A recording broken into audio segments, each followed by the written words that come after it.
वेदान्तरामानुजमुनिकरुणालब्धवेदान्तयुग्मम् श्रीमत्श्रीवासयोगीश्वरगुरुपदयोरर्पितस्वात्मभारम् श्रीमत्श्रीरङ्गनाथाह्वयमुनिकृपया प्राप्तमोक्षाश्रमं तम् श्रीमद्वेदान्तरामानुजमुनिमपरं संश्रये देशिकेन्द्रम् दिशन्तु मे देव सदा त्वदीयाः दयातरङ्गानुचराकटाक्षाः श्रोत्रेषु पुंसाम् अमृतं क्षरन्तीं सरस्वतीं संसितकामधेनुं कमप्यनवधिं वन्दे करुणावरुणालयं वृषशैलतटस्थानां स्वयं व्यक्तिमुपागतम् अकिञ्चननिधिं तूति अपवर्गस्त्रिवर्गयोः अञ्जनाद्रीश्वरदयाम् अभीष्टोमि निरञ्जनां जीवनं जगतां जीयात् किमप्यपगतस्पृहम्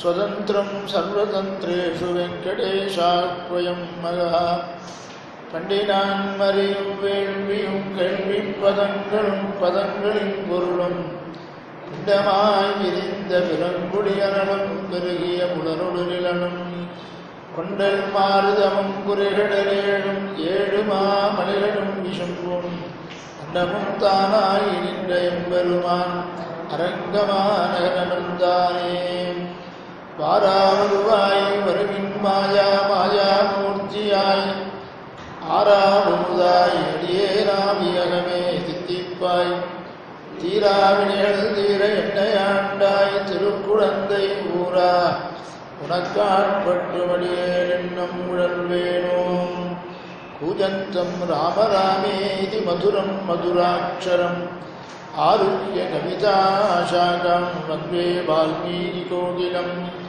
वाल्मीकिर्मुनिसिंहस्य कवितावनचारिणः शृण्वन् रामकथानादं कोनयाति परां गतिं यत्र यत्र रघुनाथकीर्तनं तत्र तत्र कृतमस्तकाञ्जलिं बाष्पवारि परिपूर्णलोचनं मारुतिं नमदराक्षसान्तकं मनोजवं मारुततुल्यवेगं जितेन्द्रियं बुद्धिमतां वरिष्ठं आदात्मजं वानरयूथमुख्यं श्रीरामदूतं शिरसा नमामि जयत्याश्रितसन्त्रासद्वाङ्गविद्वंसनोदयः प्रभावान् सीतया देव्या परमव्योमभास्करः சோகந்தவிற்கும் சுருதிப் பொருளொன்று சொல்லுகின்றோம் நாகம் தனக்கும் இதாக்கதற்கும் நமக்கும் சரணாம் ஆகண்டனன் மகனாகிய ஆவலி பேரிய ஓர் காகம் விடைத்திட கண்ணழிவே செய்த காகுஸ்தனே.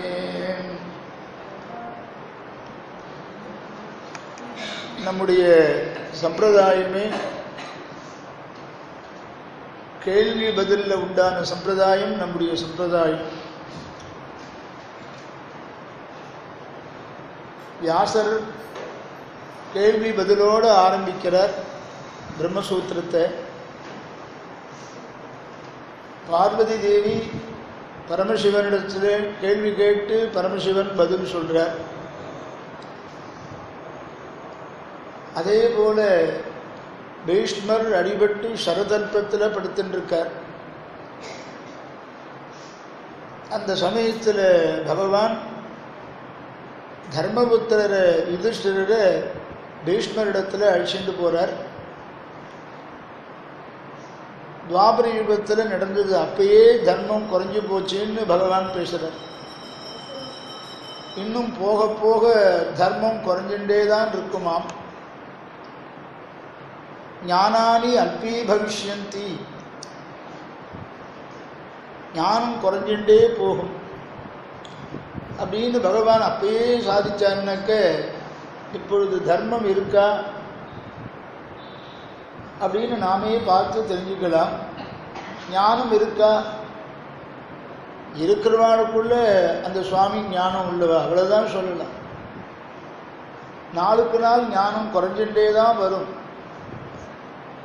ஞானானி அல்பீ பவிஷ்யந்தி அப்படின்னு சொல்லிட்டு யுதிஷ்டிர சரதல்பத்தில் படுத்துருக்கிற பீஷ்மரிடத்தில் அழிச்சுட்டு போய் தர்மத்தில் ஏதாவது உனக்கு சந்தேகம் இருந்தால், என்ன சந்தேகம் வருதோ அந்த சந்தேகத்தெல்லாம் பீஷ்மர் இருக்கும்போதே கேட்டு தெரிஞ்சுக்கோ அப்படின்னு கிருஷ்ணன் கூட இருக்கார். தர்மபுத்திரர் பல சாஸ்திரங்கள் தெரிந்தும் தர்மங்கள் தெரிந்தும் கூட தர்மத்தில் ஏதாவது சந்தேகம் இருந்தால் கேட்டு தெரிஞ்சுக்கோன்னு என்ன அர்த்தம்னா, தர்மம் தெரிஞ்சவான்னு சில பேரை சொல்கிறோம், தர்மவித்துன்னு சொல்கிறோம். பூர்ண தர்மத்தையும் அவள் தெரிஞ்சுண்டுவான்னு அர்த்தம் இல்லை. தெரிஞ்சுண்டுவாளுக்குள்ளே சிறந்தவான்னு அர்த்தமே ஒழிய தர்மத்திலேயே சில சந்தேகம் வந்ததுன்னாக்க அது பெரியவானை கேட்டுதான் தெரிஞ்சுக்கணும், ஆச்சாரியனை கேட்டுதான் தெரிஞ்சுக்கணும்னு பகவான் ஞானத்தில் சிறந்தவரான பீஷ்மரிடத்தில் கேட்டு தெரிஞ்சுக்கோ அப்படின்னு யுதிஷ்டிரருக்கு உபதேசம் பண்றார். யுதிஷ்டிரர் கேள்வி கேட்கிறார் பீஷ்மரை பார்த்து, கிமேகம் தெய்வதம் லோகே கிம் வாப்யேகம் பராயணம் சுவந்தக்கம் கமர்ச்சந்தா பிராப்னுயுஹு மானவாச்சுவம் கோதர்ம சர்வதர்மாணாம் பவத பரமோ மதः கிஞ்சவன் முச்யதே ஜந்து ஜன்ம சம்சார பந்தனாத். 6 கேள்வி கேட்கிறார். பீஷ்மர் பதில் சொல்றார். அதான் விஷ்ணு சகஸ்ரநாமம். யுதிஷ்டிரர் கேட்ட கேள்விக்கு 6 கேள்விக்கு பதில் சொல்றதுதான் விஷ்ணு சகஸ்ரநாமம். ஜெகத் பிரபம் தேவதேவம் அனந்தம் புருஷோத்தமம் சுவன்னாம சகஸ்திரேன என்று பதில் சொல்ல ஆரம்பிக்கிறார். ஆக சம்சயம் வந்துடுத்துன்னு பெரியவா யாரோ அவ கிட்டக்க போய் சம்சயத்தை கேட்டுடணும்.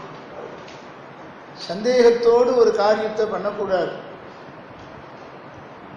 அதே மாதிரியே புத்திமதாம் வரிஷ்டம் வாதாத்மஜம் வானரயூத முக்கியம்னு ஆஞ்சநேயன் சொல்லும் பொழுது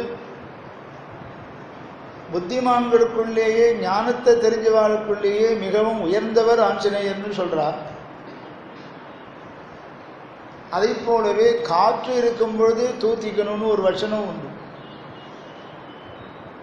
அப்புறம் தூத்துறது கஷ்டம். காற்று இருக்கும் போதே தூத்திக்கணும். மகான்கள் இருக்கும் பொழுதே நிறையா தர்மங்கள் எல்லாம் தெரிஞ்சுக்கணும். சங்கோஜமே படக்கூடாது. இது நமக்கு தெரியாதுன்னு அவன் நினைச்சுருவாளோன்னு நாம் சங்கோஜப்படக்கூடாது. அப்படி வால்மீகி தபஸ் பண்ற காலத்துல இருந்து அவருக்கு உள்ளுக்குள்ள ஒரு ஆசை இருந்தது. ரொம்ப காலமா இருக்கிற ஆசை இது. நமக்கு இருக்கிற பேராசை மாதிரி இல்லை. நமக்கு இந்த லோகத்தில் ஏதாவது ஒரு பலனை அடையணும் அப்படின்னு ஆசைப்படுவோம். அவருடைய பேராசை என்ன அப்படின்னு கேட்டா பிரம்மத்தை ஒழுங்கா தெரிஞ்சுக்கணுங்கிற ஆசை. சரியா சந்தேகம் இல்லாமல் அதை தெரிஞ்சுக்கணும், பிரம்மத்தை பத்தி பகவானை பத்தி அப்படிங்கிற ஒரு ஆசை அவருக்கு இருந்துதான். இப்படி தனக்கு ஒரு ஆசை இருக்குங்கிறத இது பர்யந்தம் யாரிடத்திலுமே அவர் தெரிவிக்கல இந்த வால்மீகி பகவான். அந்த ஆசையை தெரிவிச்சா இவருடைய ஆசையை பூர்த்தி பண்றவாளா இருக்கணும். அவனிடத்துல தன்னுடைய ஆசையை தெரிவிக்கலாம். வால்மீகி இது பர்யந்தம் அந்த ஆசையை யாருக்கும் தெரிவிக்கலையா,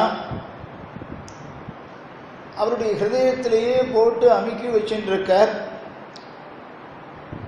இப்பொழுது நாரதர் வந்து கிடைச்சுட்டார் அவருக்கு.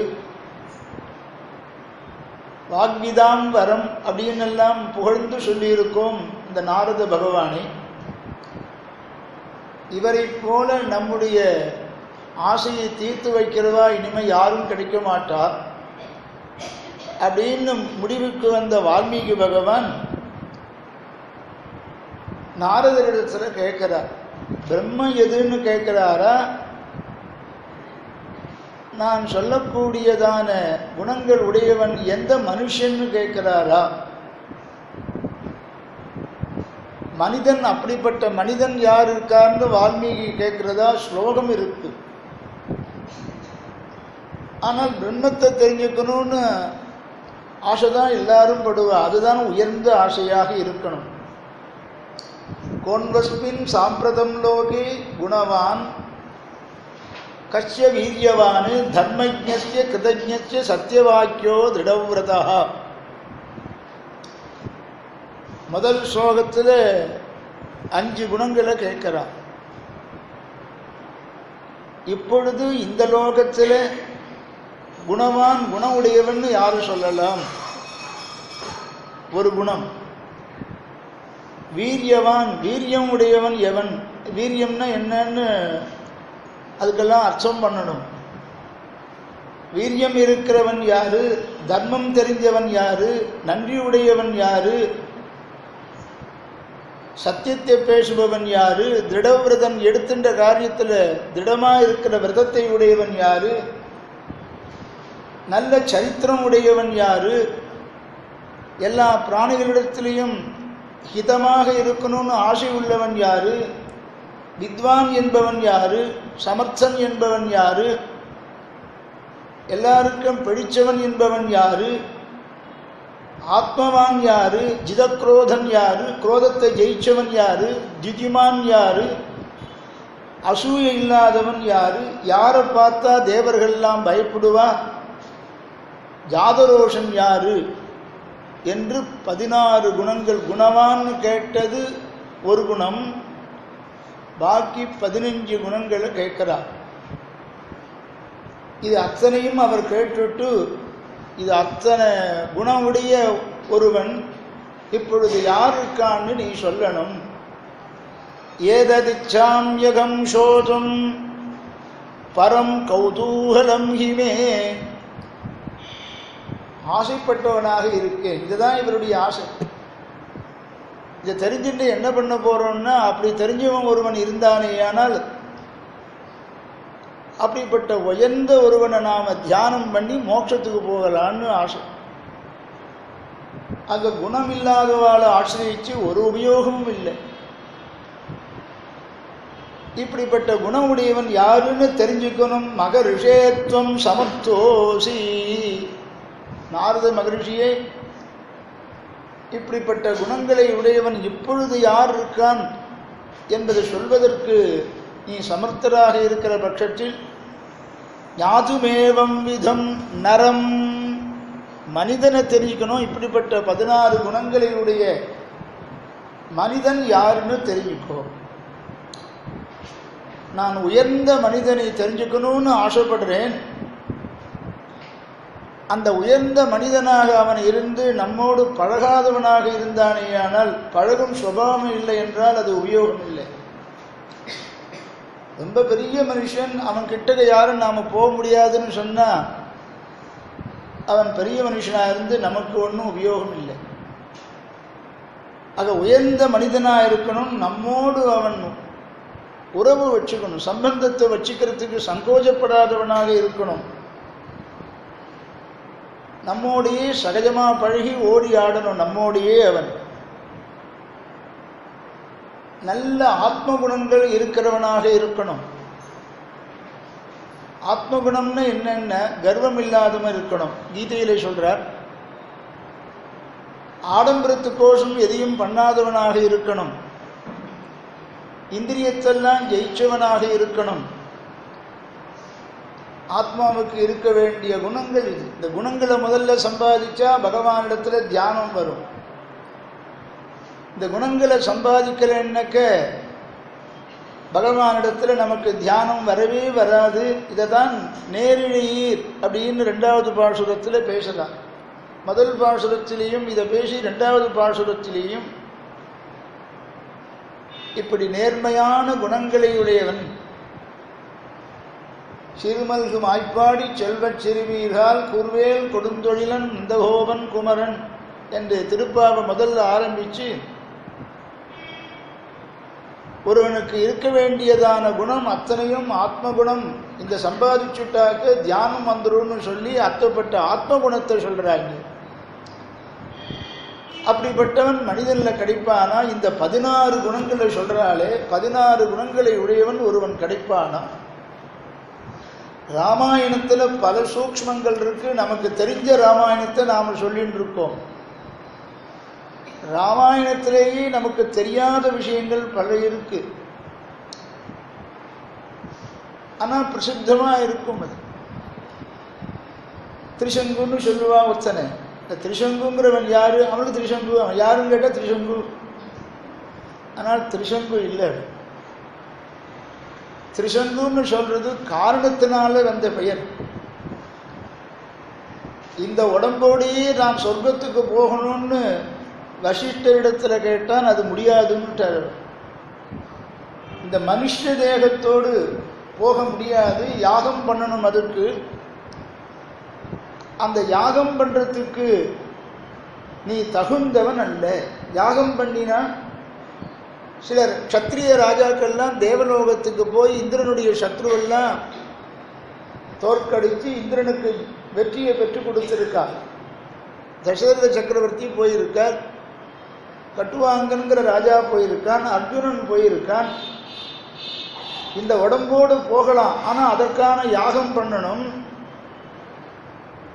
இவன் இந்த திரிசங்குங்கிறவன் இக்ஷ்வாகு வம்சத்தினுடைய ஒரு ராஜாவை தான் இவன்.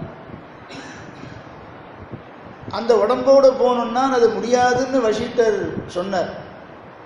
அப்போ போலான் இருக்கு. சில க்ஷத்ரிய ராஜாக்கள்லாம் போயிருக்காளே, முடியாதுன்னு எப்படி வசிஷ்டர் சொன்னார் அப்படின்னு கேட்டால் அவனுக்கு சத்தியவிரதன்னு பேர். திரிசங்குக்கு ராஜாவாக இருந்த பொழுது சத்தியவிரதன்னு முதல்ல பேர். அவன் ராஜாதானே, அவன் போகலாமேன்னு கேட்டால் 3 தப்பு பண்ணிட்டான், 3 தவறு பண்ணிட்டான். வேறு ஒருத்தருக்குன்னு நிச்சயம் பண்ணி நிச்சயதார்த்தம் ஆயிருக்கிற பெண்ணை நிர்பந்தமாக இவன் விவாகம் பண்ணிட்டான். அது ஒரு தப்பு. ஒருத்தருக்கு நிச்சயம் பண்ணியாச்சு, அந்த பெண்ணை நிர்பந்தமாக இவன் விவாகம் பண்ணிட்டான். அது ஒரு தவறு. வசிஷ்டர் முடியாதுன்னு சொன்னதுக்கு அது ஒரு தவறு. குலகுருவினுடையதான பசுவை கொன்றான் சத்தியவிரதன். ஆச்சாரியன் பசு வளர்த்துருக்கார், அந்த பசுவை கொன்றான். எவ்வளவு பாபங்கிறது சொல்றா பாருங்க. அந்த பசுவை கொன்றது 2வது தவறு. 3வது தவறு பெரிய தவறான். என்ன தவறுன்னா, இக்ஷ்வாகு வம்சத்தினுடைய குலதனமான பெரிய பெருமாளுக்கு நிவேதனம் பண்ணாமல் ஆகாரத்தை சாப்பிட்டான். இந்த 3 தவறு. இதுக்கு பிரமாண ஸ்லோகம் இருக்கு, ராமாயணத்திலேயே இருக்குது. இந்த 3 தவற பண்ணினதுனால, பாபத்தை பண்ணினதுனால இந்த சரீரத்தோடு நீ போக முடியாதுன்னு அந்த சத்தியவிரதனை பார்த்து சொன்னார். வசிஷ்ட புத்திரர்களை கேட்கிறான், அவளும் முடியாதுன்னு சொல்லிட்டா. அப்பதான் இவன் விஸ்வாமித்திரருடைய அவரிடத்துல சரணாகதி பண்றான். திரிசங்கு சரணாகதின்னு சொல்றான். ஆக சத்தியவிரதன்னு பேர் அவனுக்கு. இந்த உடம்போடு நான் போகணும்னு கேட்டு வசிஷ்டர் முடியாமைக்கு காரணம் இந்த தவறு பண்ணியிருந்தான். வேறு ஆச்சாரியனை நான் ஆசிரியிச்சு சொர்க்கத்துக்கு போய்க்கிறேன்னு அந்யாங்கதியும் கமிஷ்யாமி ஸ்வஸ்தியோஸ்து தபோதனாக. வசிஷ்டர் முடியாது, போக முடியாதுன்னு சொன்ன உடனே கேட்டிருக்கணும் குலகுரு. அதை கேட்கல. இவர் தன்னுடைய தபசனால சொர்க்கலோகத்துக்கு அனுப்பிச்சு வச்சார். அங்கே இருக்கிறவா இவனை கீழே தள்ளிவிட்டா. கீழே வந்து விழுந்தாக்க இவருக்கு அவமானம்னு சொல்லிட்டு அங்கேயே திஷ்ட அப்படின்னு சொல்லி அங்கேயே நிற்கும்படி பண்ணிவிட்டார். அதான் திரிசங்கு சொர்க்கம்னு பேர். இப்படி நமக்கே தெரியாத பல சந்தேகங்கள்லாம் ஸ்ரீமத் ராமாயணத்தில் இப்படி நாம் அனுபவிச்சா, கொஞ்சம் கொஞ்சமாக அனுபவிச்சாக்க பல ரகசியங்கள்லாம் தெரியும். இதில் இருக்கிற ரகசியத்தெல்லாம் நீர் சொல்லும், ரகசியமாக நடந்ததையும் சொல்லியும் பிரகாசமாக நடந்ததையும் நீ சொல்லும். இது அத்தனையும் உமக்கு தெரியும்னு அனுகிரகம் பண்ணிட்டு போயிருக்கார். ஆக பிரம்மாவனுடைய விசேஷமான ஒரு அனுகிரகமும் இவருக்கு கிடைச்சது. அதனால நடந்த விஷயம் எல்லாத்தையும் ரகசியமாக இருக்கிறது, பிரகாசமாக இருக்கிறது, எல்லாத்தையும் வால்மீகி பகவான் ஸ்லோக ரூபமாக நமக்கு காண்பிச்சார். இப்படி அநேக ரகசியங்கள், நமக்கு தெரியாத விஷயங்கள்லாம் ராமாயணம் நமக்கு காண்பிக்கிறது. அப்படி நாரதரிடத்தில் இவர் கேட்கிறார், இந்த 16 குணங்களை உடையவன் யார்? ஒரு மனிதன் இப்ப இருக்கான், அவன் சாமானியர்களோடு நெருங்கி பழகுபவனாக இருக்கணும். இப்படி பழகுவதை பார்த்து மற்ற பெரியவர்கள் எல்லோரும் எவ்வளவு உயர்ந்தவன், இப்படி எல்லோரோடும் சகஜமாக பழகிறானே என்று அவெல்லாம் பிரசம்சிக்கணும், ஸ்தோத்திரம் பண்ணணும், புகழணும். இப்படிப்பட்ட ஒரு மனிதனை எனக்கு நீர் சொல்லணும்.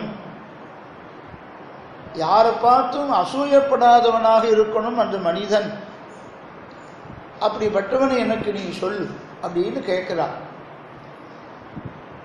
அசூயங்கிறது இருக்கிறதுக்குள்ளேயே ஒரு கெட்ட குணம், அசூயப்படுறது தானா. யார் ஒருவன் அசூயப்படுறானோ, பிரத்யாரை பார்த்து அசூயப்படுறானோ, மகாலட்சுமி அவனை விட்டு போயிடுவான். இது மகாலட்சுமி இருந்தால் தானே போகிறதுக்குன்னு. மகாலட்சுமி எப்பொழுதும் எல்லாரிடத்திலையும் பகவானோடு சேர்ந்து தானே இருக்கா, அவளுடைய கடாட்சம் கிடைக்காதுன்னு அர்த்தம். அது அழகாக சொல்றா. மகாலட்சுமி என்ன பண்ணுவாள்னா, அசூயப்படுறவாளை பார்த்து ரொம்பவும் வருத்தப்பட்டுட்டு தன்னுடைய தமக்கையை காண்பிச்சுட்டு போயிடுவாளாம் மகாலட்சுமி. இது அழகாக சொல்ற. அவ்வித்து அழுக்காறு உடையானை செய்யவள் தவ்வையை காட்டிவிடும். தமக்கையை காமிச்சுட்டு போயிடுவாள். லக்ஷ்மி இல்லாமல் என்ன வரும்? லக்ஷ்மி இருந்தால் ஐஸ்வர்யம் கிடைக்கும், இல்லாதது தமக்கையை காமிச்சுட்டு போயிடுவா. அந்த மாதிரி உயர்ந்த பண்புகளை உடைய, உயர்ந்த குணங்களை உடைய ஒருவனை நீ எனக்கு சொல்லணும். அவன் அசூயையற்றவனாக இருக்கணும். பிறர் சந்தோஷமாக இருந்தால் அதை பார்த்து பகவான் அவனுக்கு சங்கல்பிச்சிருக்கான்னு நினைக்கணுமா. அவனை பார்த்து அசூயப்பட்டாக்க மகாலட்சுமியினுடைய கிருபை நமக்கு கிடைக்கவே கிடைக்காதான். இப்படி வால்மீகி பிரம்மத்தை தெரிஞ்சவாளுக்குள்ளேயே மிக உயர்ந்தவரான இந்த நாரதரை பார்த்து கேட்கிறார். பிரம்மத்தை சொல்லுன்னு கேட்கல, மனுஷனை சொல்லுன்னு கேட்கிறார். அப்படிப்பட்ட மனிதன் யார் இந்த லோகத்தில் இப்ப இருக்கான்? சாதாரணமா பிரம்மத்தை பத்தி தானே, பிரம்மத்தை பத்தின விசாரம் பண்றவர் தானே நாரதர். பிரம்மத்தை தானே இவர் கேட்டிருக்கணும். ஆனால் அப்படிப்பட்ட மனிதன் யார், உயர்ந்த பண்புகளை உடைய, குணங்களை உடைய மனிதன் யாருன்னு கடைசியில கேள்வி கேட்டிருக்கார். இதெல்லாம் சொல்லணும்னா கொஞ்சம் விளம்பிச்சுதான் ராமாயணம் முடிகிறது. 1 மாசம் ஆறுது. வால்மீகி தபஸ் பண்ணினவர். ராமநாம தாரக மந்திரம் அது. எப்படி அஷ்டாட்சரம் தாரக மந்திரம்னு அஷ்டாட்சர மந்திரத்தை சொல்றோமோ, அந்த நாமி தாரக மந்திரம் இந்த சம்சாரத்தை நாம தாண்டும்படி பண்ணிடும். ராம மந்திரத்தை, ராமநாமாவை ஜபம் பண்ணினா சம்சாரம் நமக்கு போயிடும். அதனால்தான் ராமச்சரிதத்தையே ராமனே பண்ணும்படி சொல்றான். இந்த கதை வரப்போறது. சொல்றேன்னு சொல்லிட்டு இன்னும் சொல்லாமல் இருக்கேன்னு நினச்சிக்காதீங்க, சொல்லிடுவேன். அந்த தாரக மந்திரத்தை சொல்றான், ராமநாமாவை சொல்லிட்டு இருக்கார் வால்மீகி பகவான். ராமநாமாவை சொல்லும் பொழுது அந்த மந்திரத்துக்கு யார் தேவதைங்கிறது மந்திரத்தை சொல்லும் போது சொல்லணும். இப்போ அஷ்டாட்சர மந்திரத்தை நாம் ஜபம் பண்றோமே, ஆனால் அஷ்டாட்சர மந்திரத்துக்கு எது தேவதை? நாராயணன் தான் தேவதை. ரிஷி யாருன்னா நாராயணன் தான் ரிஷி. அவரே சொல்றார், அவரே ஆச்சாரியன். இதெல்லாம் சுவாமி தேசிகன் அழகாக காண்பிக்கிறார். இப்ப ராமதாரக மந்திரத்தை வால்மீகி பகவான் சப்த ரிஷிகள் உபதேசம் பண்ண அந்த மந்திரத்தை ஜபம் பண்ணிட்டு இருந்தாரு. அந்த மந்திரத்தை எப்படி ஜபம் பண்ணணுங்கிறதையும் அவள் சொல்லி கொடுத்துருப்பா. அந்த மந்திரத்துக்கு யாரு தேவதை, அந்த தேவதையை நினைக்கணும். அந்த தேவதைக்கு என்ன குணங்கள் இருக்கு, அந்த குணங்களை நினைக்கணும். இப்படித்தான் பொதுவாக எந்த மந்திரத்தை ஜெபம் பண்ணாலும் அந்த மந்திரம் எந்த தேவதையை குறித்து சொன்னது, அந்த தேவதைகளுக்கு என்ன என்ன குணங்கள் இருக்குன்னு தெரிஞ்சிட்டு தான் அந்த மந்திரத்தையே ஜபம் பண்ணணும்னு சொல்லியிருக்கு. இது பொதுவான ஒரு விதி. ஆகவே ராமனை மந்திரத்தை இவர் தாரக மந்திரத்தை சொன்னதுனால ராமனை இவர் சாட்சாத்காரத்தை ராமன் இவருக்கு வால்மீகிக்கு கொடுக்கிறார். அந்த ராமனு சாட்சாத்காரமும் பண்ணியிருக்கார். இப்ப நேர்த்திக்கு சொன்னமே, வருணன் மழை பெஞ்சு அந்த புத்தை கலைச்சான். அதனால தானே புத்திலிருந்து தோன்றியபடியினாலே அவருக்கு வால்மீகின்னு பேரு. வருணன் மழை பெய்து புற்ற கரைச்சதுனாலே பிரச்சேதசன்னு சொல்லக்கூடிய வருணிடத்திலிருந்து மழையினாலே இவர் வெளியில வந்ததுனாலே பிராச்சேதசன் இவருக்கு பேருன்னு நேர்த்திக்கு சொன்னோம். இப்படி புத்துக்குள்ள இருக்கும் பொழுது ராமன் தர்சனத்தை கொடுத்திருக்கான். அதே ராமன் என்கிறதான அந்த தத்துவத்தை நிஷ்ட கலைஞ்சு போச்சு. இப்ப புத்திலிருந்து வெளியில வந்துட்டார். அதே ராம தத்துவத்தை நரனாக பார்க்கணும். அதே பரதேவதை தானே இப்ப மனுஷ வேஷத்தை போட்டுண்டு ராமாவதாரத்துல தசரதனுக்கு பிள்ளையாக பிறந்திருக்கான். ஆத்மானும் மானுஷம் மன்யே, அவனே இங்க மனிதனாக அவனை பார்க்கணும். எல்லாரும் மனிதனாக அந்த ராமன் தத்துவத்தை நினைச்சிடக்கூடாது.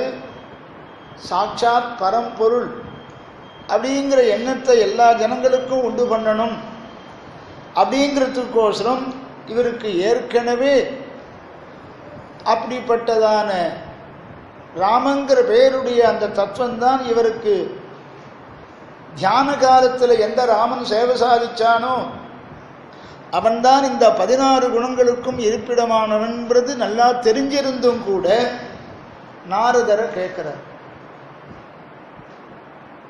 நாரதரை கேட்கறதுலேருந்து என்ன தெரிகிறது அப்படின்னு கேட்டா, எதையும் நாம தெரிஞ்சுக்கணும்னா குருமுகமாக தெரிஞ்சுக்கணும், ஆச்சாரிய முகேன தெரிஞ்சுக்கணும், ஆச்சாரியன் சொல்லி தெரிஞ்சுக்கணும்.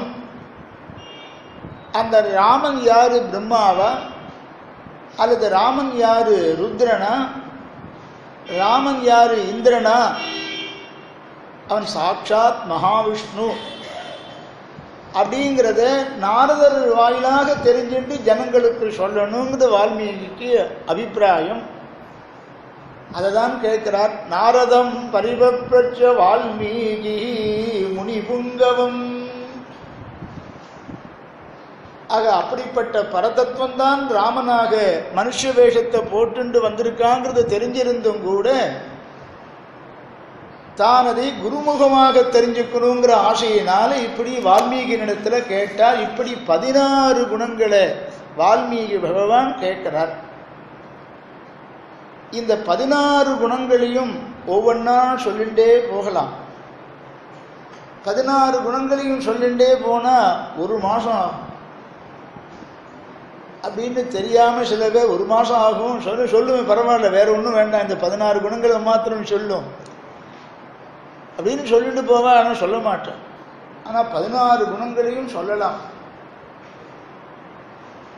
அதுல ஒரு குணத்தை சொன்னாக்க பாக்கி குணங்கள் எல்லாம் அந்த குணங்களிலேயே அடங்கி இருக்கும். அல்லது 16 குணங்களையும் ஸ்ரீமத் ராமாயணம் பூர்ணமாக பிரவச்சனம் பண்ணினா, பாராயணம் பண்ணினா அது தெரிஞ்சிடும். 16 குணங்களும் அந்த ராமனுக்கு இருக்குங்கிறது ராமனுடைய சரிதத்திலிருந்தே நாம தெரிஞ்சுவிடலாம். இப்படி நாரதரை பார்த்து கேள்வி கேட்கிறார். நாரதரே, இப்படிப்பட்ட குணவானான ஒருவன் 16 குணங்களும் நிரம்பியவன் இப்பொழுது யாருக்கான் நீர் சொல்லும். ஆக நான் சொல்ற 16 குணங்களோடு இப்பொழுது இருக்கிறவன், இந்த லோகத்தில் இருக்கிறவன் யாருன்னு சொல்லும். கோன்வஸ்மின் அஸ்மின்னு லோகே, இந்த லோகத்தில் அஸ்மின் லோகே சாம்பிரதம், இப்பொழுது குணவான். சாம்பிரதம் லோகே குணவான் கஷ்ட வீரியவான். ரெண்டு விசேஷணமிட்டு வால்மீகி பகவான் கேள்வி கேட்கிறார். அஸ்மின் லோகே, இந்த லோகத்தில், அங்கே இருக்கான் இங்கே இருக்கான்னு சொல்லிடாது, அப்பொழுது இருந்தான் இப்பொழுது இல்லைன்னு சொல்லிடாது, இந்த லோகத்தில் இப்பொழுது யார் இருக்கான்னு சொல்லணும். குணவான் யார்? சாம்பிரதம் லோகே குணவான்.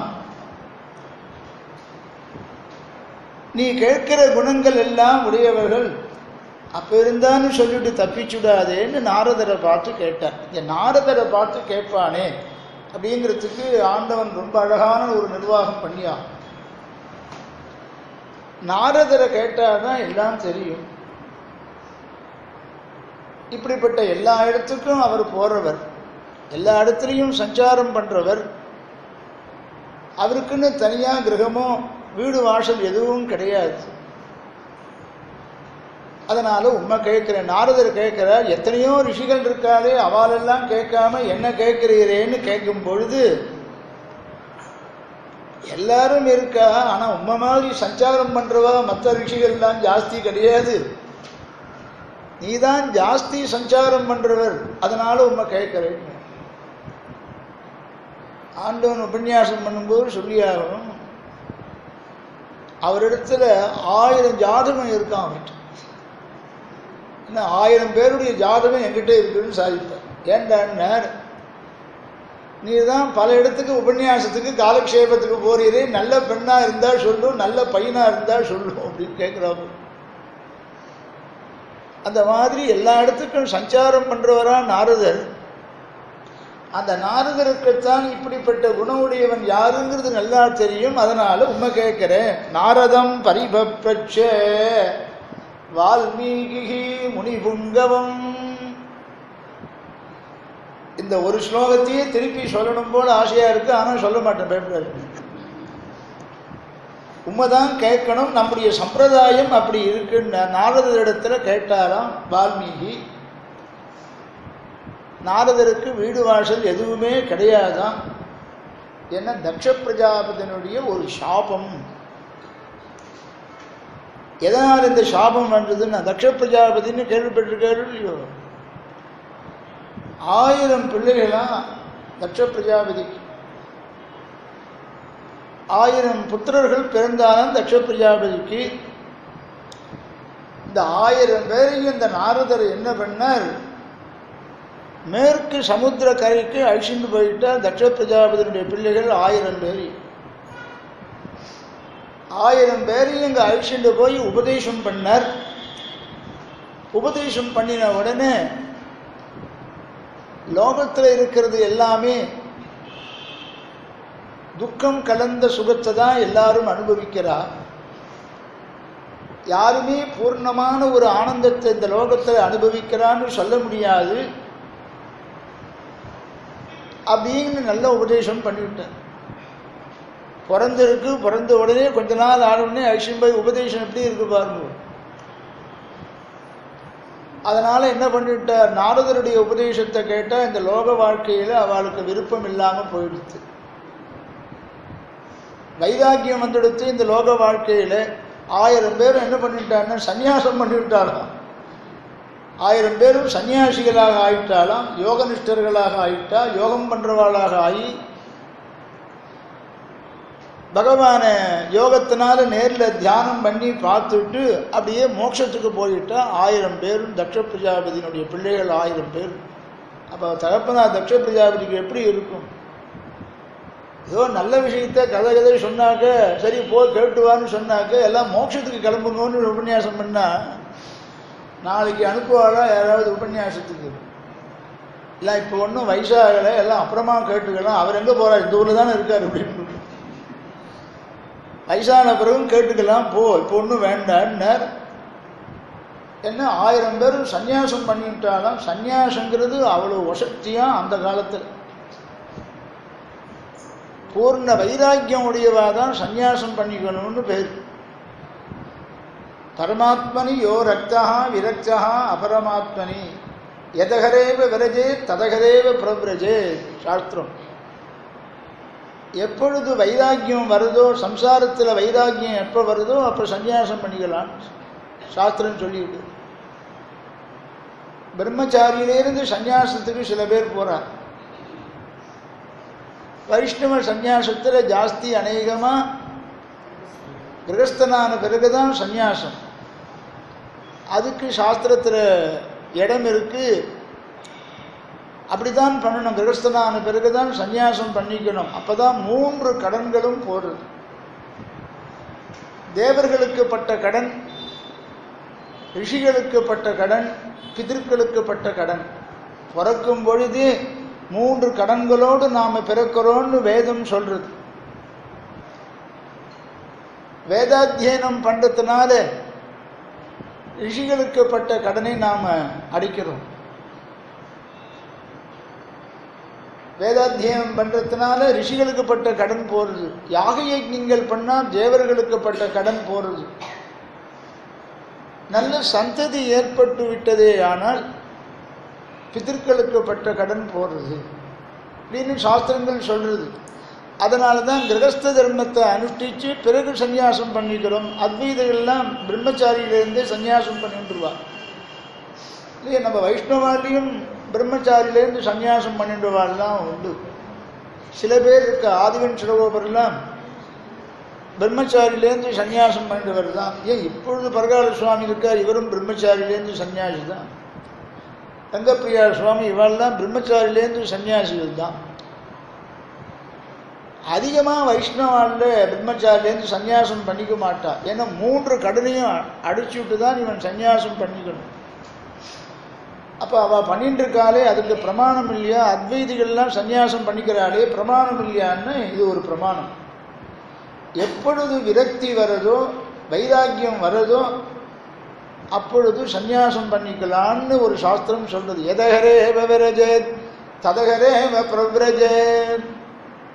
எப்போ வைராக்கியம் வரும்னா கிரகஸ்தனாக இருந்து படாதனப்பட்டு எல்லாம் அனுபவித்த பிறகுதான் வேண்டாண்டா சம்சாரம், வேண்டேன் மன வாழ்க்கையை விண்ணவர் மேயவனே. இது வேண்டான்னு எப்போ சொல்லுவான்னா அனுபவித்த பிறகுதான் வேண்டான்னு தோணும். ஆனால் சில பேருக்கு இயற்கையாகவே வைராக்கியம் வந்துடுறது. இப்படி நாரதருடைய உபதேசம் அப்படி பண்ணுறவாள் பொறுத்து இருக்குது. அவர் பாவம் ஒன்றும் பண்ணிக்காம உபதேசம் பண்ணார், அதே வைராக்கியம் எல்லாருக்கும் வந்தது. தட்ச பிரஜாபதியுடைய குழந்தைகள் 6 பேரும் சந்நியாசம் பண்ணிவிட்டார். இது தட்ச பிரஜாபதிக்கு மனசில் கோபம். இந்த நாரதர் இப்படி இந்த பிராமணன் இப்படி உபதேசம் பண்ணி குழந்தைகள் எல்லாம் சந்நியாசம் பண்ண வச்சு யோகம் பண்ண வச்சு மோட்சத்துக்கு அனுப்பிச்சு விட்டாரேன்னு வருத்தம். ஒரு பக்கம் வருத்தம் இருந்தது, கோபம் இருந்தது. அப்புறம் தட்ச பிரஜாபதிக்கு மறுபடியும் ஒரு 1000 குழந்தைகள் பிறந்தான். மறுபடியும் 1000 குழந்தைகள் பிறந்தா மறுபடியும் நாரதர் அதே காரியத்தை பண்ணார். உபதேசம் பண்ணி சந்நியாசம் வாங்கிக்கும்படி பண்ணிவிட்டார். தட்ச பிரஜாபதி பார்த்தார், நாரதரே நான் சபிக்கிறேன், உமக்கு புத்திரர்களுடையதான அருமை தெரியல, விசேஷம் தெரியல. இதுவும் உமக்கு வீடு இருக்கக்கூடாது, வாசல் இருக்கக்கூடாது, திரிஞ்சுட்டே இரு, உமக்கு வீடு வாசல் கூடாதுன்னு சபிச்சுட்டாராம் தட்ச பிரஜாபதி. அந்த சாபத்தினால்தான் நாரதர் ஒரு இடமா இல்லாமல் சஞ்சாரம் பண்ணிட்டே இருக்காராம். தட்ச பிரஜாதி சாபம் கொடுத்த உடனே நாரதருக்கு கோபம் வரலையா, ரொம்ப சந்தோஷம்ட்டார். ஆண்டவன் சாதிப்பார், ரொம்ப சந்தோஷம்னு.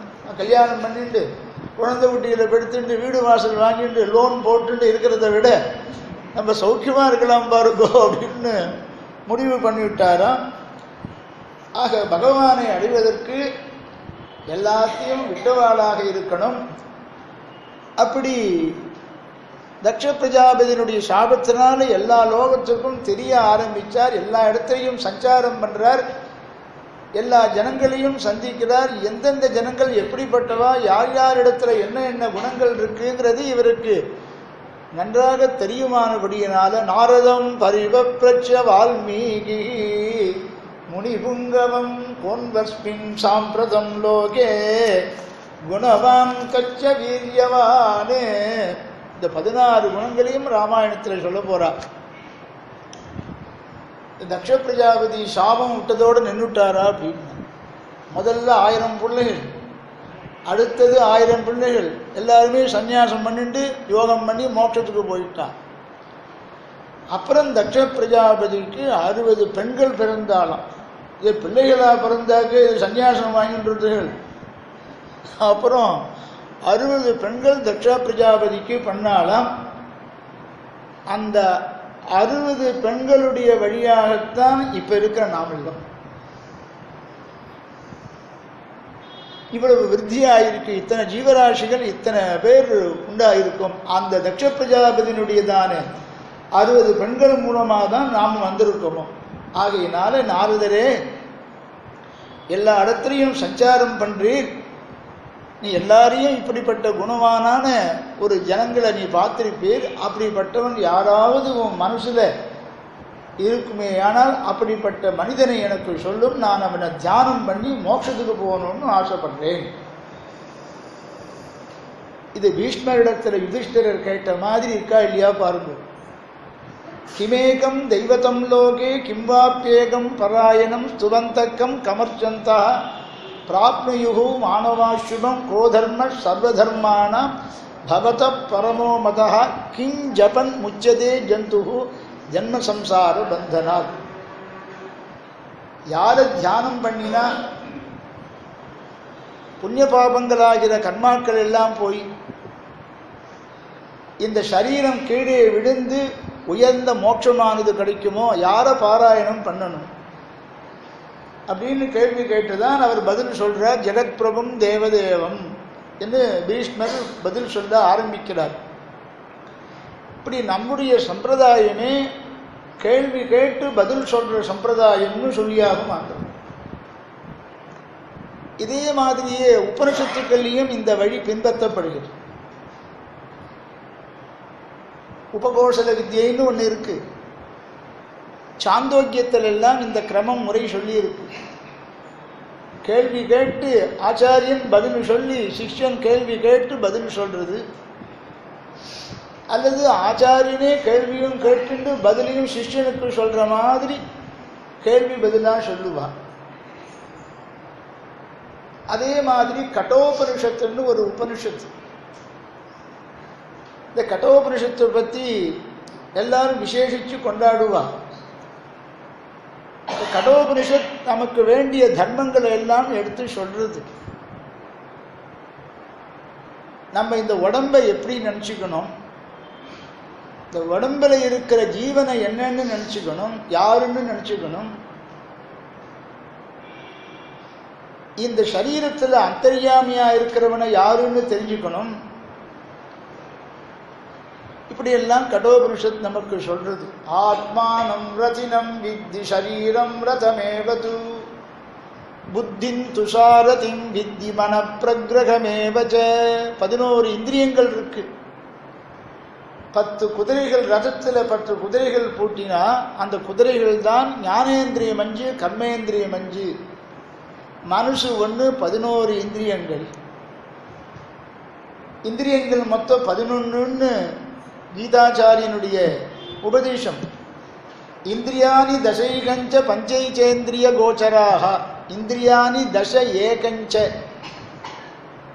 10 மனுஷ சேர்த்தா 11 இந்திரியங்கள். இதில் நிறைய விவாதங்கள் இருக்கு. பிரம்மசூத்திரத்தில் சொல்லும் பொழுது பல விவாதங்கள் இருக்கு. இந்திரியங்கள் 7ன்னு ஒரு சித்தாந்தம், இந்திரியங்கள் 11 என்று ராமானுஜருடைய திருவுள்ளம்.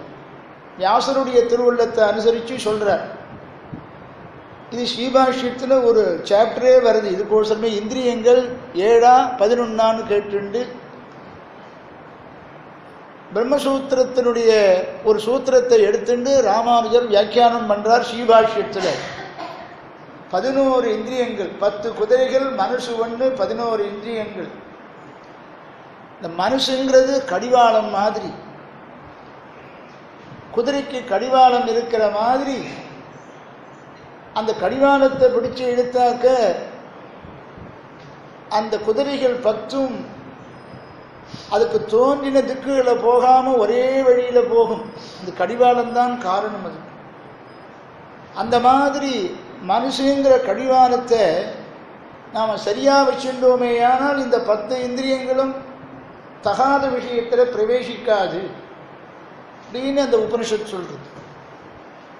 ஆத்மானம் ரதினம் வித்தி ஷரீரம் ரதமேவது. நம்முடைய உடம்பு தான் ஷரீரம். இந்த உடம்புல இருக்கிற ஜீவன் தான் ரதத்தில் உட்காண்டிருக்கிறவன். புத்தின் துசாரதிம் வித்தி.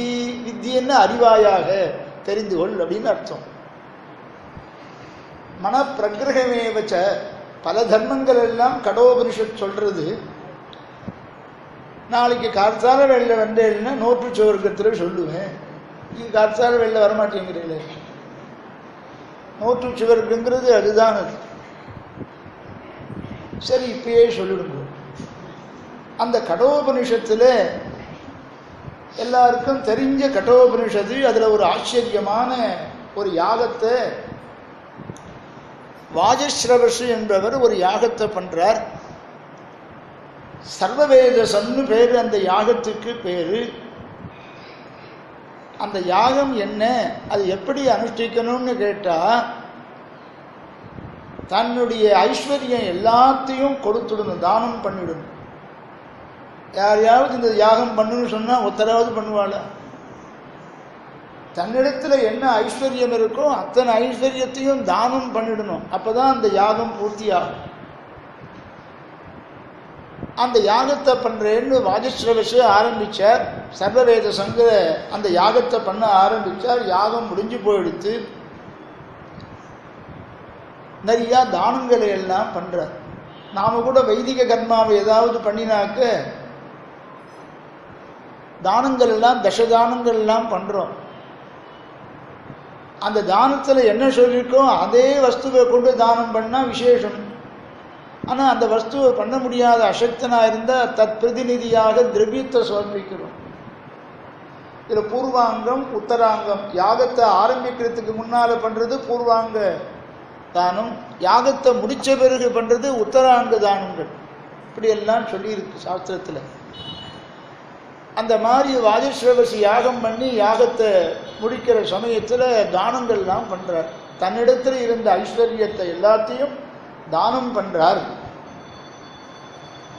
அந்த நாள்ல ஐஸ்வர்யம்னு சொன்னா என்னன்னா பசுக்கள் தான் ஐஸ்வர்யம்.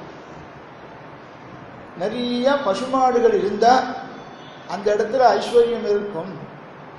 ஆசிரமத்தில் பாருங்க எவ்வளவு பசுமாடுகள் இருக்கு. அதனாலதான் ஐஸ்வர்யம். பசு சம்ரக்ஷணம், கோ சம்ரக்ஷணம் பண்ணாக்க அது ஐஸ்வர்யம் பெருகுமா நிறையா. ஆக ஐஸ்வர்யம்னு சொன்னா அந்த நாள்ல பசுக்கள் தான். இவர் ஆச்சரியமா யாகத்துக்கு அங்கமாக தானத்தை பண்ணும் பொழுது எல்லா பசுக்களையும், தன்னிடத்தில் இருந்த எல்லா பசுக்களையும் தானம் பண்ணினார். யாரு? வாஜஸ்ரவசு. இதுல பக்கத்தில் இருக்கிற பையன், அவருடைய குமாரன் புத்திரன் நச்சிகேதஸ். அப்பா யாகம் பண்றத பார்த்துட்டு இருக்கான். நம்ம நல்ல காரியம் பண்ணாக்க பின்னால குழந்தைகளுக்கும் அது பழக்கத்துல வரும். அதனால பக்கத்துல குழந்தைகளை வச்சுக்கணும். ஏன்னா அதுகளுக்கும் பழகும். அது ஆச்சாரியார் சன்னதிக்கு போனா குழந்தைகளை அழிச்சுட்டு போறோம். நாளைக்கு அவனும் போவான். ஆச்சாரியார் சன்னிதியில ததியாராதனம் பாகவத ஆராதனம் பண்ணினா அவனையும் அழிச்சுட்டு போகணும். அப்பதான் நாளைக்கு அவனும் ஆச்சாரியன் சன்னிதியில ததியாராதனம் பண்ணணும், பாகவத ஆராதனம் பண்ணணும்னு பண்ணுவான். அதுக்கோசம் எதுக்கு பக்கத்துல வச்சுக்கணும்னு இருக்கு. அமாவாசை தர்ப்பணம் பண்ணா பக்கத்துல நான் வந்து நிற்கிறேன்னு நான், அப்பா நானும் தர்ப்பணம் பண்றேன்னு நான். தகப்பனா இருக்குதானே, போன பிறகுதானே தர்ப்பணம் பண்றது. பக்கத்துல வச்சுட்டா தர்ப்பணம் பண்ணும்போது நீ அண்ட போ அப்படின்னு சொல்லணும். உன்ன மாதிரி நானும் பண்றேன்பா அப்படின்னு. யாருக்கு தர்ப்பணம் பண்றது? இந்த மாதிரி வாஜஸ்ரவசி இந்த யாகத்தை பண்ற சமயத்துல பசுக்கள் எல்லாம் தானம் பண்ணினார். அப்ப இவன் சொன்னா எல்லா பசுக்களையும் தானம் பண்றத பார்த்துட்டு இருந்தார். நச்சிகேதஸ் பார்த்துட்டு இருந்தார். பசுக்களை தானம் பண்றீடே, எல்லா பசுக்களையும் தானம் பண்றீரே, அதில் 1-2 தானம் பண்ணக்கூடாத நிலையில் இருக்கிற பசுக்களை தானம் பண்ணுற போறீர், எவ்வளோ கவலை பாருங்க. சில பசுக்களை நல்ல பசுவாக தானம் பண்ணணும். தானம் பண்ணிட்டு ஓட்டிட்டு ஆற்றுக்கு போகிறதுக்குள்ள அது பறவை வச்சு கொடுத்துன்னு. அப்படி இருக்கிற பசுக்குள்ள தானம் பண்ணக்கூடாது. எவ்வளவு பில்லு சாப்பிடணுமோ அத்தனை பில்லும் சாப்பிட்டு முடிச்சுடுத்து ஒரு பசு. இனி சாப்பிட வேண்டியது ஆகாரம் சாப்பிட வேண்டியதே இல்லை அப்படின்னு என்ன அர்த்தம்? போக வேண்டிய காலம் வந்துடுச்சுன்னு அர்த்தம். பசியே எடுக்காதுன்னு எல்லாம் போயிடுத்து. நிரேந்திரியாக, இந்திரியங்கள்லாம் செயலிழந்து போயிடுத்து, பிராணம் போகிறது. அந்த சமயத்தில் நான் பிரதிநிதியாக பண்ணலை, நிஜமான பசுவையே தானம் பண்ணுறேன்னா ஓட்டின்னு போனால் போகிற வழியிலேயே போயிடுத்துன்னு. எல்லா பசுக்களையும் தானம் பண்ணுறீரே, நல்ல பசுக்களாக தானம் பண்ணுங்கோ. நல்ல பசுக்களாக தானம் பண்ணலைன்னா ஒரு விதமான நரகத்துக்கு போகிறானா அந்த தானம் பண்ணுறவன். அப்படியே ஒரே சாபம் கொடுத்தா ஒரு தானத்தையும் யாரும் பண்ண மாட்டோம். அதனால் ஸ்ரத்தையினால அப்பா நல்ல உசந்த யாகம் பண்ணுற, நல்ல கதி அவர் கேட்குன்னு ஆசைப்பட்டுன்னு பண்ணுறார். அதில் எந்தையும் லோபம் ஏற்பட்டுடக்கூடாது யாகத்திலங்கிறதுக்கோசம் ஸ்ரத்தையினால நச்சிகேதஸ் அப்பாவை பார்த்து எல்லா பசுக்களையும் தானம் பண்ணுறீரே, நல்ல பசுக்களாக பார்த்து தானம் பண்ணுங்கிற ரீதியில் இவன் கேள்வி கேட்கிறான் நச்சிகேதஸ். அந்த சமயத்தில் நச்சிகேதஸ் மேலே சொல்கிறான், வேறு ஏதாவது தட்சிணை ஏதாவது கொடுக்கலாமே. நான் இதை தவிர வேறு என்னடா தட்சிணை இருக்குது? அந்த காலத்தில் ரிஷிகளுக்கெல்லாம் தட்சிணை ஏதாவது தெரியுமான்னு, பசுக்களை தான் ஐஸ்வர்யமாக நினச்சிட்டு தானம் பண்ணுற வழக்கம். தட்சிணை எங்களிடத்துல என்ன இருக்குது, நான் எந்த தட்சிணையை கொடுக்கறது அப்படின்னு வாஜஸ்ரவஸ் கேட்குறார் தகப்பனார். அப்போ நச்சிகேதஸ் பதில் சொல்கிறான், என்ன தட்சிணையா யாருக்காவது கொடுத்துடுமே, என்னை யாருக்காவது கொடுத்துடுமே தானமா அப்படின்னு நச்சிகேதஸ் தகப்பனாரிடத்தில் ஸ்ரத்தையினால கேட்குறேன். அப்பா பண்ணுறதான யாகம் நல்லபடியாக பூர்த்தியாகுங்கிற ஸ்ரத்தையினால என்னையே யாருக்காவது தானமாக கொடுத்துடும். எல்லா சொத்தையும் கொடுத்துட்டார், எனக்கு ஒன்றுமே வைக்கலை அப்படிங்கிற அபிப்பிராயத்தில் சொல்லலை. ஸ்ரத்தையினால என்னையே யாருக்காவது தானம் பண்ணிடுமே அப்படின்னு கேட்குறான். உடனே அவர் பார்த்தார், இப்படி தொடர்ந்து கேட்கவே அவருக்கு கோபம் வந்துடுச்சு. இப்படி கேட்குறானேன்னு சொல்லிவிட்டு நச்சிகேதஸ் கேட்குறானா, கடோபனிஷத் சொல்கிறது, என்னை யாருக்கு தானம் பண்ண போறீ, என்ன தானம் பண்ணிடும். கஸ்மை மாம் தாஸ்யசி, கஸ்மை மாம் தாஸ்யசி, என்னை யாருக்கு தானம் பண்ணுறீ, என்னை யாருக்கு தானம் பண்ணுறீ. நான் சித்தமாக இருக்கேன், தானம் பண்ணினா அவளுக்கு போய் அவள் சொல்கிறபடி கேட்டு நடந்துக்கிறேன். நம்ம கூட பிரபன்னர்கள் கூட பகவானிடத்தில் ஒப்படைச்ச பிறகு பகவான் அவனுடைய சொத்தாக நம்ம நினச்சிக்கிறானோ இல்லையோ, அவன் நம்ம மற்றவாளுக்கு தானம் பண்ணுறான். ஏன்னா உமக்கோசனம் கொடுத்தாக நீ மற்றவாளுக்கு தானம் பண்ணுறதுக்காக உமக்கு கொடுத்துருக்கேன். உமக்கு கைங்கரியம் பண்ணுறதுக்கு தானே இந்த ஆத்மாவை நான் சரணாகதி பண்ணி சமர்ப்பிச்சிருக்கேன். பகவான் கேட்குறார், என்னுடைய வஸ்துன்னு எங்கிடத்துல ஒப்படைச்சிட்டியோ இல்லையோ ஆத்மாவை, அதை இஷ்ட விநியோகம் நான் பண்ணிக்கலாம், நான் யாருக்கு வேண்டுமானாலும் கொடுக்கலாம் அப்படின்னு சொல்லிட்டு எனக்கு எது பிடிக்கும்னு கேட்டாக்க, இதெல்லாம் தேசிகன் சாதிக்கிறார். எனக்கு எது பிடிச்சதுன்னு கேட்டாக்க, என் அடியார்களுக்கு நீ கைங்கரியம் பண்ணுன்னு நான் உன்னை நான் நியமிக்கிறேன். என் அடியார்களுக்கு பாகவதாளுக்கு கைங்கரியம் பண்ணுன்னு சொல்கிறேன். புருஷார்த்த காஷ்டாதிகாரம்னு ரகசிய திரிசாரத்தில் ஒரு அதிகாரம். நமஹா என்கிற நாராயண பிரணவத்திலையும் நாராயண சப்தத்திற்கும் நடுவில் இருக்கிற நமஹாங்கிற பதத்திற்கு இதுதான் பொருள். பகவானுக்காகவே நாம் இருக்கோம், பகவானுக்கு அடங்கி இருக்கோம். பகவானுக்காகவே நாம் இருக்கோம்னு சொல்றது பிரணவம், ஓம்ங்கிற பிரணவம். பகவானுக்கு அடங்கி இருக்குங்கிறது நம சப்தம், நமஹாங்கிற சப்தத்துக்கு அது பொருள். பகவானுக்காகவே இருக்கோங்கிறதுனுடைய முடிவு எதில் போய் முடியுதுன்னா பாகவதாலுக்காசமே இருக்கிறது. அது எல்லை நிலம்னு சொல்லுவார். பகவானுக்கு அடங்கி இருக்கிறதுனுடைய முடிவு எதில் போய் முடியுதுன்னு பாகவதாருக்கும் அவனை சேர்ந்த அடியார்களுக்கும் அடங்கி இருக்கிறதுல போய் முடியுது. அவன் இஷ்ட விநியோகம் பண்றான். அந்த மாதிரி என்னை யாருக்காவது தானம் பண்ணிடும், உம்ம யாகம் பூர்த்தியாகட்டும் அப்படின்னு ஸ்ரத்தையோடு நச்சிகேதஸ் கேட்கிறான். கஸ்மை மாம் தாஸ்யசி அப்படின்னு கேட்ட உடனே தகப்பனாருக்கு கோபம் வருது. கோபம் வந்து அவர் சொல்றார், மிருத்யவே த்வாததாமீதி, உன்னை யமனுக்கு கொடுத்துட்டேன் போ, உன்னை யமனுக்கு கொடுத்துட்டேன் போ அப்படின்னு தகப்பனார் சொன்ன உடனே,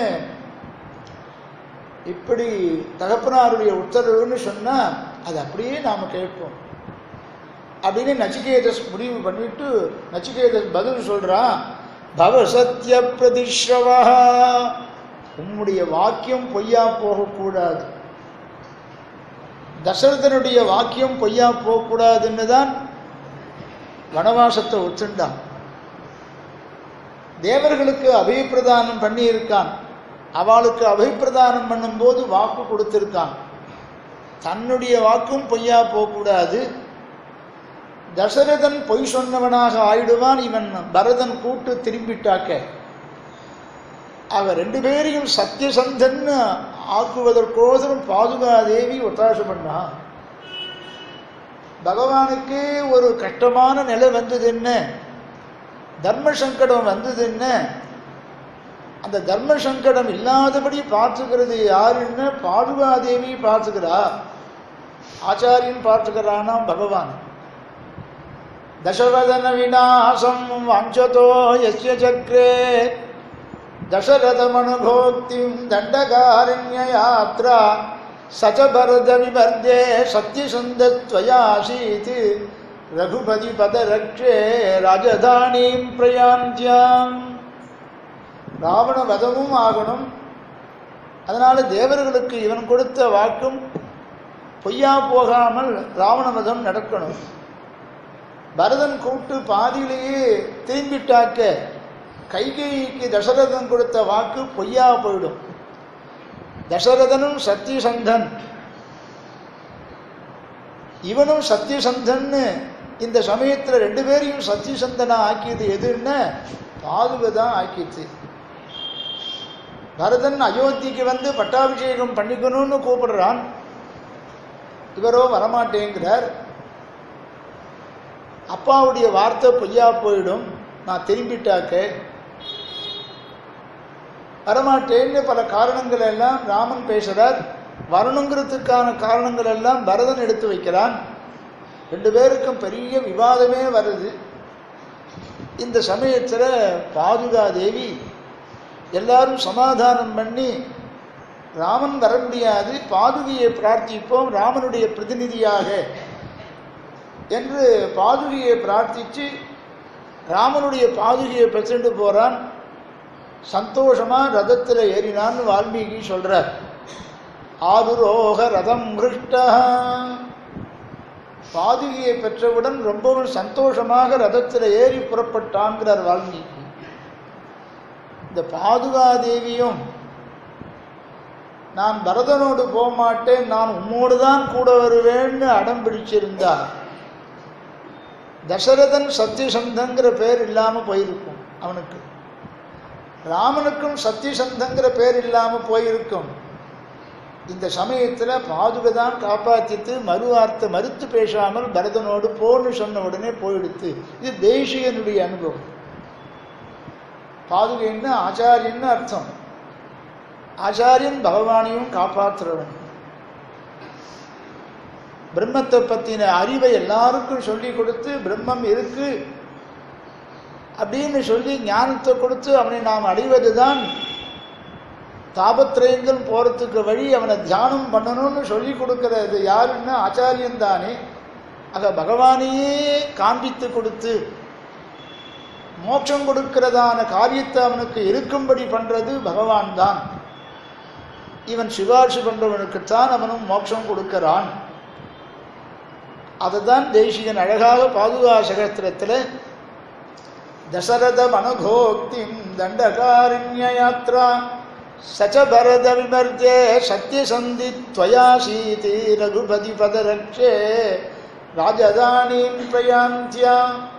அந்த மாதிரி தகப்பனார் சொன்ன உடனே நச்சிகேதஸ் மறுவார்த்தை சொல்லாம பவ சத்ய பிரதிஸ்ரவா,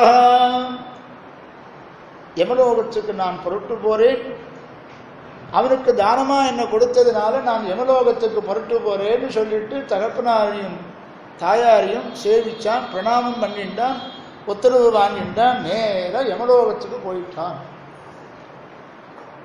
யமலோகத்துக்கு போன உடனே அங்கு இருக்கிறவா இவனை உள்ள விடலை, யமலோகத்துக்கு உள்ள விடலை. ஏன் விடலைன்னா, பாவம் பண்ணி இருந்தா தானே அங்கே போக முடியும். இவன் என்ன பாவம் பண்ணினா? பாவமே பண்ணலையே. இதான் தத்துவார்த்தம். யாராவது வருவாரான்னு எல்லாரையும் அழிச்சுட்டு போகிற இடம், பாவம் பண்ணுற ஜனங்கள் தான் ஜாஸ்தி இருப்பா, எல்லாரையும் அழிச்சுட்டு போகிற இடம். இவன் போனான், இவனை உள்ள விடலைன்னு என்ன காரணம்னு, இவன் பாபம் பண்ணியிருந்தாதுன்னு நரகத்தில் போய் துக்கத்தை அனுபவிக்க முடியும். இவன் பாபம் பண்ணாதனால இவனை உள்ள விடலையா. உள்ள விடாம இருந்துட்டா யம தர்மராஜா அவரை பார்க்கணும். நான் யமனுக்கு என்ன தானமா அப்பா கொடுத்துருக்கார், நடந்ததெல்லாம் சொல்றான் நச்சிகேதசு. யம தர்மராஜா இல்லையான்னு, இல்லை அப்படின்ட்டு அங்கே இருக்கிறவாங்க. ஆண்டவன் சாய்ச்சாகும். அவர் யம தர்மராஜா எங்கே போயிருக்காருன்னா கேம்ப்பு போயிருக்காரு. கேம்ப்பு உண்டோல் அவருக்கு நரகம், பல நரகம் இருக்கு. எங்கே போயிருக்காருன்னா சூப்பர்வைஸ் பண்ணுறதுக்கு போயிருக்காரு. அவரெல்லாம் அங்கே போய் பார்க்கறதுக்கோசரம் பண்ணுறதுக்கு போயிருக்கார். எப்போ வருவார் இங்கே அப்படின்னார். அது வந்தாதான் நிச்சயம் அப்படின்னு. சரி வரட்டும் அப்படின்னு அந்த லோகத்தினுடைய வாசல்லையே படுத்துட்டான் நச்சிகேதஸ். படுத்துட்டான். 3 நாள் ஆச்சு. 3 நாள் ஆகியும் யம தர்மராஜா திரும்பலை. போகிற இடத்துல காரியம் எப்படி இருக்கோ சொல்ல முடியாது, திரும்பவே இல்லை. 3 நாள் கழிச்சு யமன் வந்தார். வாசலில் ஒரு அதிதி படுத்துட்டுருக்கார் போல் இருக்கு. நச்சிகேதசனுடைய தேஜஸையும் பார்க்கறான். என்ன வாஜஸ்ரவசனுடைய பிள்ளையாச்சே, எவ்வளவு பசுக்களை தானம் பண்ணினுடைய புத்திரனா இருந்தா அவனுக்கும் அந்த பலன் உண்டோ இல்லையோ. அந்த மாதிரி பரம வர்ச்சஸா இருக்கானேன்னு என்ன விஷயம் தெரியுது. 3 நாள் ஆகாரம் இல்லாம, ஏன்னா ஆகாரம் பண்ணிட்டு அவ கொடுத்தா கூட ஆகாரத்தை எடுத்துக்க கூடாது. என்ன உத்தேசியம் தானம் பண்ணிருக்கான் யமனுக்கு, யம தர்மராஜாவுக்கு. அவனிடத்துல போய் நம்ம ஒப்படைச்ச பிறகு அவன் என்ன பண்றானோ அதன்படிதான் பிறகு கேட்கணும். அந்த மாதிரி 3 நாள் ஆகாரம் இல்லாம இருந்திருக்கார். யம தர்மராஜா பார்த்தார், 3 நாள் நம்ம லோகத்துல ஒரு அதிதி பட்னியா கிடந்திருக்கானே அப்படின்னு நினைச்சுட்டார். ஒரு அதிதி பட்னியா நம்ம இடத்துல இருக்கலாமா? ஆக இப்படி ஒண்ணுமே விசாரிக்காம போயிட்டுமே, அதிதிய உபச்சாரம் பண்ணாம போனா நம்முடைய ஐஸ்வர்யம் எல்லாம் போயிடுமா? இப்படி ஒவ்வொன்றா சாபம் கொடுத்து சாஸ்திரம் சொல்றது. அதிதிய தீர்த்தம் சாப்பிட்றேன்னாலும் கேட்கணும். பாக்கி எதுவும் முடியலன்னாலும் தீர்த்தம் சாப்பிட்றேங்களா அப்படின்னு கேட்கணுமா அப்படின்னு யம தர்மராஜா யோஜனை பண்ணி, 3 நாள் நாம் அதிதிக்கு உபச்சாரம் பண்ணாமல் போயிட்டோமே, அதனால் நச்சிகேதஸை பார்த்து 3 நாள் நீ இங்கே இருந்ததுனால 3 வரங்களை கேள்வி நான் உனக்கு கொடுக்குறேன் அப்படின்னு இங்கேயும் ஒரு கேள்வி பதில், இங்கேயும் ஒரு கேள்வியை கேட்குறார் நச்சிகேதஸ். அவர் பதில் சொல்கிறார். நச்சிகேதஸனுடைய கேள்வி யம தர்மராஜாவினுடைய பதில். எனக்கு யமனா பிறந்திருக்கேன்னு. யம தர்மராஜா ரொம்ப நல்லவர். அதர்மம் யார் பண்றாலோ அவரை தான் அவர் அழிச்சுட்டு போவார், அப்படி எல்லாரையும் அழிச்சுட்டு போக மாட்டார். 3 வரத்தை கேளு, உனக்கு இஷ்டப்படி வரத்தை கேளு, நான் கொடுக்குறேன் அப்படின்னு யம தர்மராஜா சொல்றார். அவர் வரம் கேட்கிறார். நச்சிகேதஸ், என்னை இந்த லோகத்துக்கு அனுப்பிய என்னுடைய மாதா பிதாக்கள் சுகமாக இருக்கணும். அவெல்லாம் நினச்சாக்க அப்படியே நடக்கும் நமக்கும். சரி, அதை கொடுத்துட்றேன்னார். அடுத்தது இன்னொன்று கேட்குறார், மோட்சத்துக்கு சாதனமான அக்னி வித்தியை எனக்கு நீ உபதேசம் பண்ணணும். உபனிஷத்தில் பகவானை அடைவதற்கு, பகவானை தியானம் பண்ணுறதுக்கு 32 விதமான தியானம் சொல்லியிருக்கு. அதில் ஒரு விதமான தியானம் அக்னி வித்யைன்னு பேர். 32 வித்யைகள், 32 பிரம்ம வித்யைகள், அதாவது 32 உபாசனங்கள், வித்யைகள், இப்படி எது வேணாலும் சொல்லலாம். 32 விதமான பக்தி யோகங்கள். மோட்சத்துக்கு சாதனமாக இருக்கக்கூடிய அக்னி வித்தியை எனக்கு நீ உபதேசம் பண்ணணும். அது நச்சிகேதசுக்கு யம தர்மராஜா தான் உபதேசம் பண்ணுறார். இதெல்லாம் கடோபனிஷத்தை சேவிச்சா அதில் நல்லா தெரியும். அடுத்தது இன்னொன்று கேட்குறான், மரணம் அடைகிறவர்கள் எங்கே போயிருக்கிறதாக சாஸ்திரம் சொல்லியிருக்கு. மரணம் ஏற்படுறதோ நீ எல்லாருக்கும். மரணம் அடைந்தவர்கள் எந்த லோகத்துக்கு போகிறா அதை நீ சொல்லணும். இப்போ நமக்கு தெரியுங்கிற விஷயம் வேறு, நம்ம சாஸ்திரத்தை கொண்டு தெரிஞ்சுட்டோம். பொதுவாக மரணம் அடைகிறவா, தேகத்தை விடுறவா எங்கே போகிறா அப்படின்னு கேட்குறான் நச்சிகேதசி. ஏயம் பிரேதே விசிகித்சா மனுஷ்யே அஸ்தித்யேகே நாயமஸ்தீதி ஜெய்கே ஏதத் வித்யாம் அனுசிஷ்டஸ்த்வயாகம் வராணாம் ஏஷவரத்ரிதீயே. 3 வரங்களை கேட்டு மரணம் அடைகிறவர்கள்லாம் எந்த லோகத்துக்கு போறா அப்படின்னு கேட்டா, ஏயம் பிரேதே, ஏயம் பிரேதே, இங்கிருந்து புறப்படுகிறார்களே. இங்கிருந்து புறப்படுறவா எங்கே போகிறான்னா, புறப்படுறவான்னா யாருன்னா, திரும்பி எண்ணிக்கை வரோன்னு சொல்லாமல் புறப்படுறது தான் அது. அப்படி போகிறவா எங்கே போகிறா, அதுதான் யாத்திரை, அந்திம யாத்திரை. இனிமே திரும்ப முடியாது. பிரபத்தி பண்ணினா திரும்ப முடியாது. பிரபத்தி பண்ணாதவன் வேறு சரீரத்தை அடைந்தே தீருவான். பிரபத்திக்கு அல்லது சர்வேஸ்வரன் மோட்சம் கொடான். பக்திக்கு மோட்சம் கொடுப்பான் அல்லது பிரபத்திக்கு மோட்சம் கொடுப்பான். பிரபன்னா தன்யேஷாம் நதிசதி முகுந்தோ நிஜபரம் சுவாமி தேசிகன் சாதிக்கிறார். லகுவான சுலபமான பிரபத்தியும் பண்ணலைன்னாலும் கூட அதையும் பண்ணலைன்னு பகவானுடைய கைங்கரிய சாம்ராஜ்யத்தை நாம அடைய முடியாது. பிராப்யோகம் நான்யதா பிராப்யா மம கைங்கரிய லுப்சுவிகி இப்படின்னு கேட்குறான். இங்கிருந்து போறவா எந்த லோகத்துக்கு போறா, ஏன் அப்படின்னு கேட்டாக்க, மரணம் ஏற்பட்ட பிறகு ஒரு தத்துவமும் இல்லைன்னு சில பேர் சொல்றா. சிலர் சொல்றா சரீரத்துக்கு தான் நாசம், ஆத்மா நித்தியமா இருக்குன்னு சில பேர் சொல்றா. இதுல உண்மை நிலை என்ன அப்படிங்கிறத நீ சொல்லணும் அப்படின்னு கேட்டான். யம தர்மராஜா கேட்டா, இது என்ன எதுக்கு கேட்கற அப்படின்னு. உங்ககிட்ட தானே எல்லாரும் வரா. நாரதம் பரிபப்ரச்ச வால்மீகி முனிபுங்கவம், நீ தானே எல்லா லோகத்துக்கும் சஞ்சாரம் பண்றீ, உமக்கு தானே 16 குணங்களையுடைய மனிதன் யாருன்னு கேட்டா நீதானே சொல்லுவீர். ஆகையினால உண்மை கேட்கிறேன்னு நாரதரை பார்த்து வால்மீகி பகவான் கேட்கிறாராம். இப்ப இந்த 16 குணங்களையும் சொல்ல ஆரம்பிக்கணும். ஆனால் ஒரு குணத்திலே சொன்னாக்க, இப்படிப்பட்டவன் ராமனை தவிர வேறு யாரும் இருக்க முடியாதுன்னு நாரதர் பதில் சொல்ல போறார். அப்படிப்பட்ட மனிதன் யார் என்பதை இப்பொழுது யார் இருக்கான்னு வால்மீகியனுடைய கேள்வி. இப்பொழுது அந்த மனுஷ வேஷத்தில் இருக்கிறவன் இக்ஷ்வாகு வம்ச பிரபவா ராமோ நாமஜனை ஸ்ருதா, அதை சொல்லணும். இது ஆண்டவன் கோன்வஸ்மின் சாம்பிரதம் லோகே குணவான், பாக்கி இருக்கிற 15 குணங்கள் தான். தர்மஜ்ஞஸ்ய கிருதஜ்ஞஸ்ய சத்யவாக்கியோ திடவிரதா, அவையெல்லாம் கூட குணம்தான். இங்க மாத்திரம் முதல்ல சொன்னதுக்கு பேர் சொல்லாம குணமுடையவன் யார் அப்படின்னு முதல் குணவான்னு சொன்னது எந்த குணத்தை கேட்கிறார். தர்மஜ்ஞஸ்ய கிருதஜ்ஞஸ்ய சத்தியவாக்கியோ திடவிரதா. பாக்கி இருக்கிறதெல்லாம் கூட குணங்களாக இருந்தாலும் கூட இந்த குணம்னு சொன்னது, குணவான்னு சொன்னது, வால்மீகி கேள்வி கேட்டது எந்த குணத்தை மனசில் அடிப்படை மனசில் வச்சுட்டு கேட்டார். இதுக்கு ஆண்டவன் திருவங்கையாழ்வார் ரங்கநாதனிடத்தில் சரணாகதி பண்ணுறதான ஒரு பாசுரத்தை வச்சு, இது ராமனுக்கு தான் இந்த குணம் பொருந்தும் என்று ரங்கநாதனிடத்தில் சரணாகதி பண்ணி கேட்கிறார். நீ எப்படி குகனை அனுகிரகித்தாயோ அது மாதிரி என்னையும் நீ அனுகிரகம் பண்ணணும்.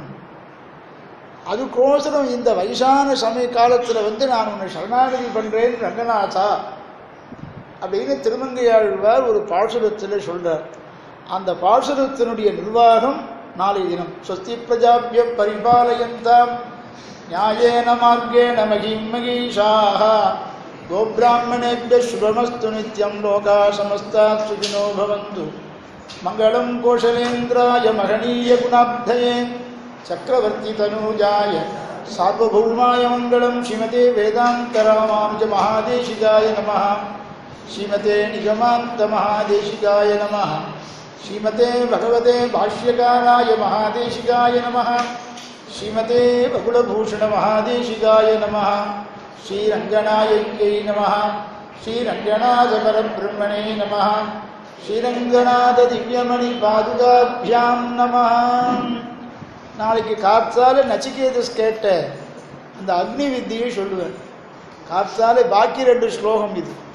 போறவா எந்த லோகத்துக்கு போறான்னு கேட்டது மாத்திரம்தான் சொல்லியிருக்கேன். ஆனால் பாக்கி 2 என்னென்ன கேள்வி கேட்டான் அப்படிங்கிறது நோட்டுச்சுவர்க்கம் பாசுரத்தில் தான் இந்த அர்த்தம் வருது. அது நாளைக்கு சொல்லுவேன், இல்லைன்னா நாளைக்கு காத்தால மாத்திரம்தான் சொல்லுவேன், சாயங்காலம் கிடையாது.